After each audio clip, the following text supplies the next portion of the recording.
多，专家是估计这次的总票数会高达200万。那么在初选的时候呢，25岁到34岁的年轻人是最大的一个选民的群体。那这一次普选是占到了多大比例？目前还没有数据啊，但是我们可以预见，年轻人对于这次的市长选举呢，热情是比较高涨的。从提前选票的这个数据来看，我们可以看到已经投票的选民的年龄的中位数是落在了50岁以下，这是相对来说比较低的。那这次呢，马姆达尼为什么可以吸引这么多的大量的年轻选民的支持？我们请本台的英文记者 Chris Bob 来给我们介绍一下。Well, I think Zoran definitely had a better ground game when it came to using social media. A lot of the other candidates, you can think of Curtis Sliwa or former Governor Cuomo, they had somewhat of a presence on social media, but really Zoran led the charge. So he connected with more Gen Z and millennial voters. Some people who this is going to be the first election they're going to vote for a candidate in.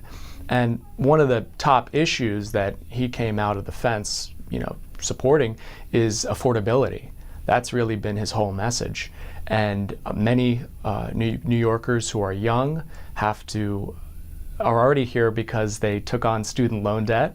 They came to find an internship or find a job in the city. And the city is extremely expensive. People pay starting rent on the certain areas $3,000–4,000 a month for a one-bedroom.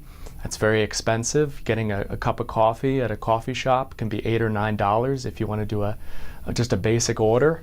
If you want to get a latte, so that is a problem. And I think not only did he connect with them that way on social media, he spoke to things that they cared most about. 谢谢 Chris Bob。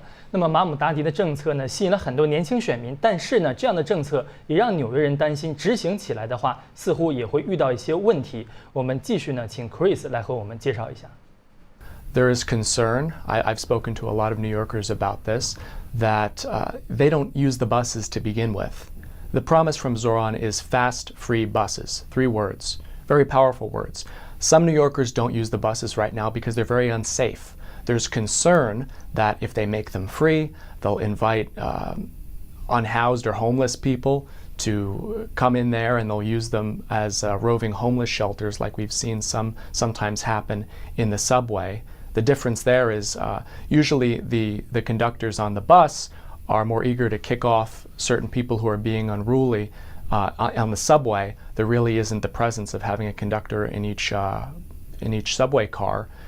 Governor Hochul's been trying to get there to be more police in the subway cars, but there's a concern about that. Also, if they don't use the bus, they're concerned that they're going to have to pay more tax to support a service that they already don't use.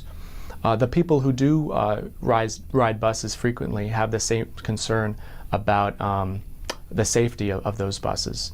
But I'm sure many people support them because they don't have to pay anymore. It used to be $2.90, but now they're $3. They're becoming $3 to ride the subway or to take a bus. So prices are continuing to go up, and people want to see prices go down for something. For the child care, again, you're going to have to hire a massive labor force to look after our children. It's going to lead to an increase in taxes as well. That's something that's unpopular with many New Yorkers, as you might imagine, for obvious reasons. They have to pay more. Things are already unaffordable. 好的，非常感谢 Chris 给我们的介绍啊。